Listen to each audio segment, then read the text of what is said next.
नमस्कार मित्रमैत्रिणींनो, साधनास किचनमध्ये तुमचं स्वागत आहे. आज आपण बनवणार आहोत भाजक्या पोह्यांचा चिवडा. चला तर बघूयात मग काय काय साहित्य लागतंय.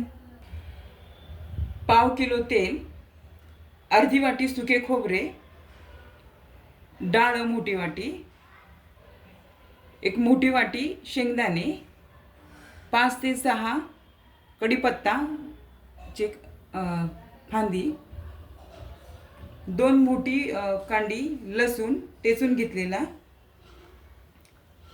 4 चमचे मोहरी, 3 चमचे पांढरे तीळ, मोठा चमचा हळद, 3 चमचे लाल तिखट, 1.5 चमचा चवीनुसार मीठ आणि भाजके पोहे. इथे मी जाड भाजके पोहे वापरलेले आहेत. हे दिसायला जरी जाड असे ओबडधोबड असले परंतु ह्याचा जो चिवडा आहे तो खूप टेस्टी लागतो, म्हणून मी इथे जाडसर असे भाजके पोहे वापरलेले आहेत चिवड्यासाठी. आता हे पोहे आपण चाळून घेऊया. हे पूर्ण पोहे चाळण्याचं कारण असं आहे की ह्याच्यात जो चुरा असतो तो वेस्टेज असतो.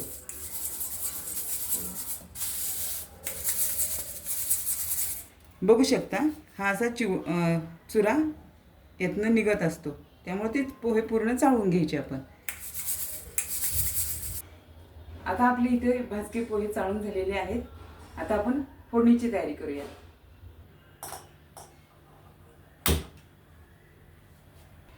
आता इथे आपली चांगली कढई तापलेली आहे. आता आपण त्यात तेल घालूया. या तेलामध्ये आता आपण थोडीशी खोबरं, शेंगदाणे, डाळ, कढीपत्ता, लसूण हे सगळे जिन्नस तळून घेणार आहोत.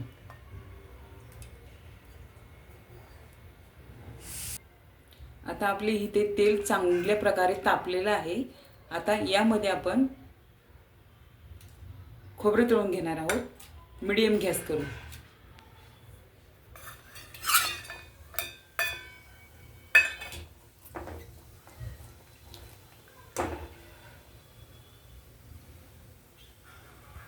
आता इथे आपलं खोबरं चांगलं तळून झालेलं आहे.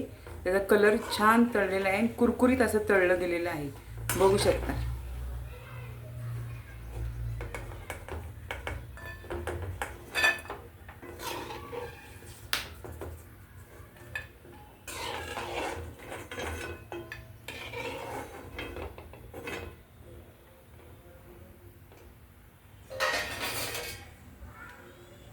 त्यानंतर इथे आपण शेंगदाणे अगदी कुरकुरीत होईपर्यंत, पूर्ण ब्राऊन होईपर्यंत आपण इथे तळून घेणार आहोत तेलामध्ये.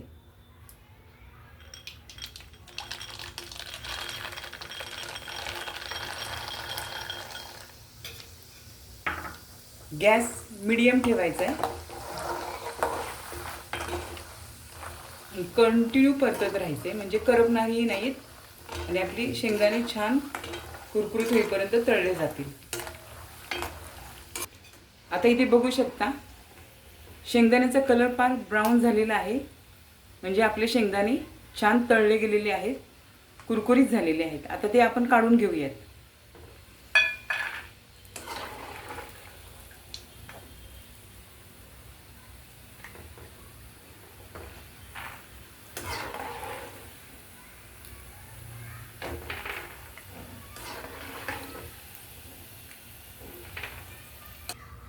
आता आपण हे डाळ जे आहे ते तेलामध्ये खरपूस भाजून घेऊयात.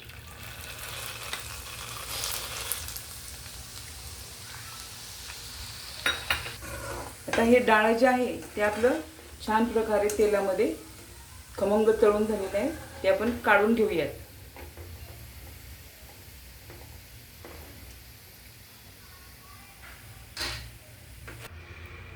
त्यानंतर आपण हा जो ओबडधोबड टेचलेला लसूण आहे तो चांगला कडकडीत होईपर्यंत तेलामध्ये तळून घेणार आहोत.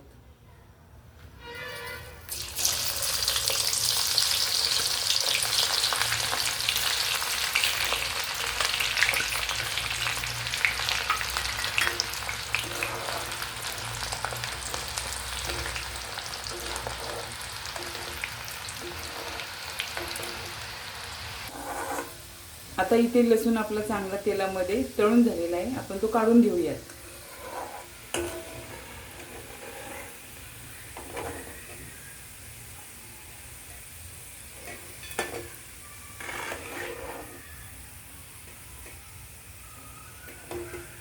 आता इथे आपण तेलामध्ये कढीपत्ता चांगला कुरकुरीत होईपर्यंत तळून घेणार आहोत.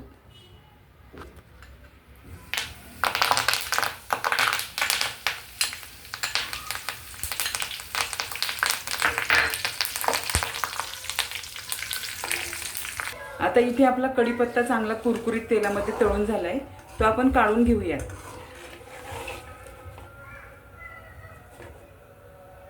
व्यवस्थित तेल निथळून काढून घेऊया.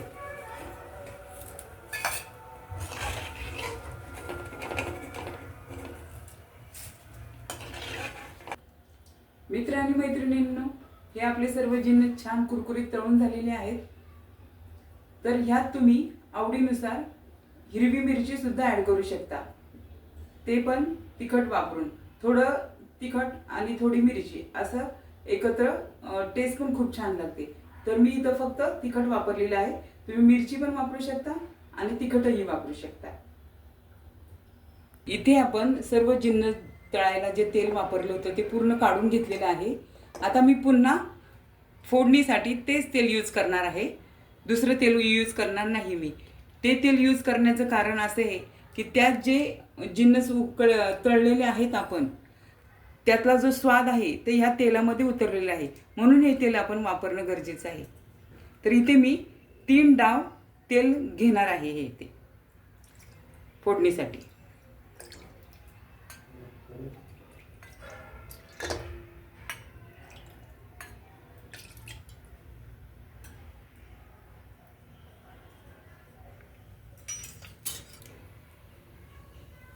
गॅस मीडियम ठेवून आता आपण फोडणी देणार आहोत आणि तेलही आपले छान प्रकारे तापलेलं आहे. मी आता जिरे मोहरी तेलामध्ये फोडणीला घालते. छान तडतडीत आवाज येऊन द्यायचा जिरे मोहरीचा. त्यानंतर आपण फोडणीमध्ये पांढरे तीळ वापरणार आहोत, तेही चांगले तडतडीत होऊन द्यायचे ते फोडणीमध्ये. आता इथे आपली जिरे मोहरी चांगली तडली आहे. आता आपण पांढरे तीळ ॲड करूया.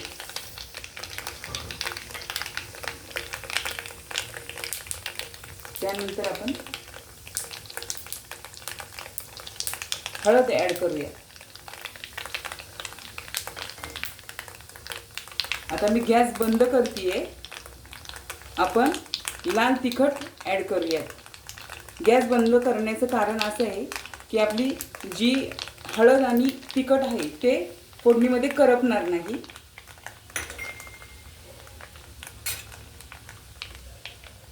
आणि त्यातच आपण मीठ ॲड करणार आहोत आणि छान प्रकारे आपण हे एकत्र करणार आहोत.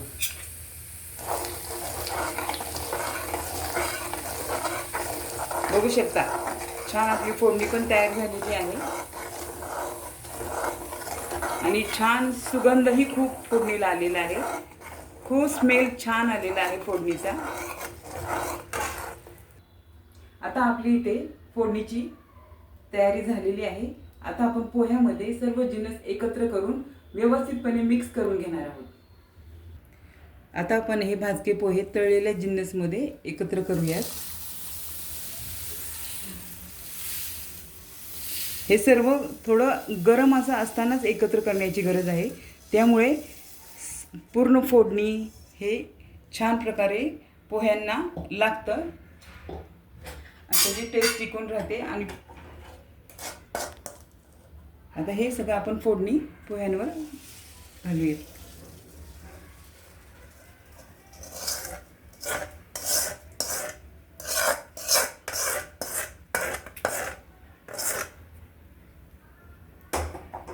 स्मेल खूप छान आलेला आहे. आता हे आपण असं व्यवस्थितपणे पूर्ण एकजीव करून घेणार आहोत. आता आपल्या इथे भाजक्या पोह्यांचा चिवडा रेडी आहे.